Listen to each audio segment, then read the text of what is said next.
Okay, in this video I'm going to talk to you about the primal and the logical rational mind and how they work together in a relationship. Okay, the primal mind is the law of attraction. You know, nobody can resist it. We're all slaves to it. I mean, you know, it's the thing that drives people together. It's, you know, it's the forces of nature, you know, it's that, you know, just out of nowhere, you feel really like you really want to have sex. You see, that's the primal mind being pushed. You know, that primal mind where just out of nowhere you want to tear your girl's clothes off or tear your guy's clothes off. You're not yourself. The rational mind is completely gone and you're just in action. You know, like in your brain, like even if you wanted to stop, you can't, because your primal mind has taken over. You know, it's that it just courses through your body. And the primal mind has two things. It's pain and pleasure. The primal mind moves towards pleasure and away from pain. Now these are the basics of the primal mind.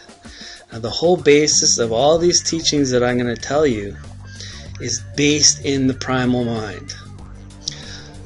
The reason why, like maybe a relationship you've been in or in the past, think about it. What happened is the primal mind was moving away from pleasure. And what I'm going to teach you is how to work with the primal mind, how to entice it, how to work with it, how to keep it happy, how to not hurt it. Because when you do these things, the person's going to feel happier that you're with, they're going to feel better, and you're going to be able to stimulate the primal mind more easily.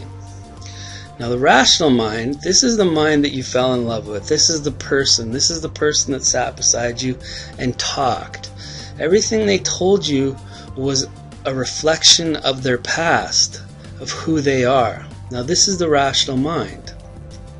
The rational mind is based up on maybe when the person was a child, this happened to them, and this happened to them, and this happened to them, and that's why they've come to these conclusions, and this is who they are. The brain, the rational mind, takes things and breaks them down and tries to solve them. Now the problem with the rational mind is the rational mind thinks that it can solve everything, and even if it doesn't have the answer, it will make up the answer just so that it can rationalize itself.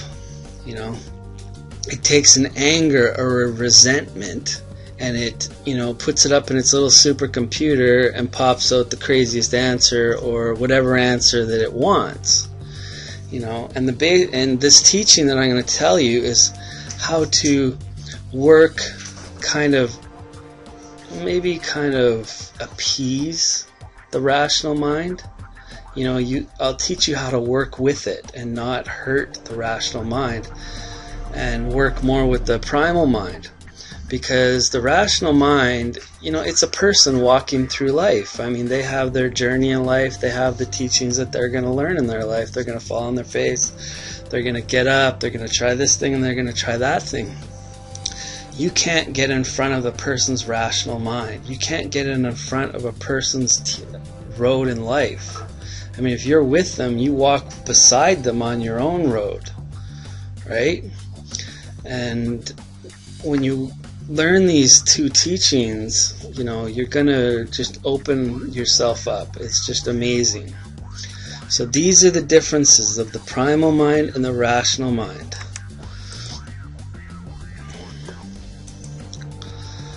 You know, I mean, you want to stimulate the primal mind.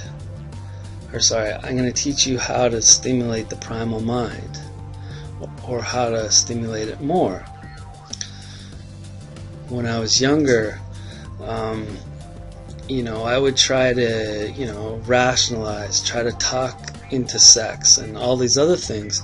But I really figured out when you learn this technique, You're just that much farther down the road.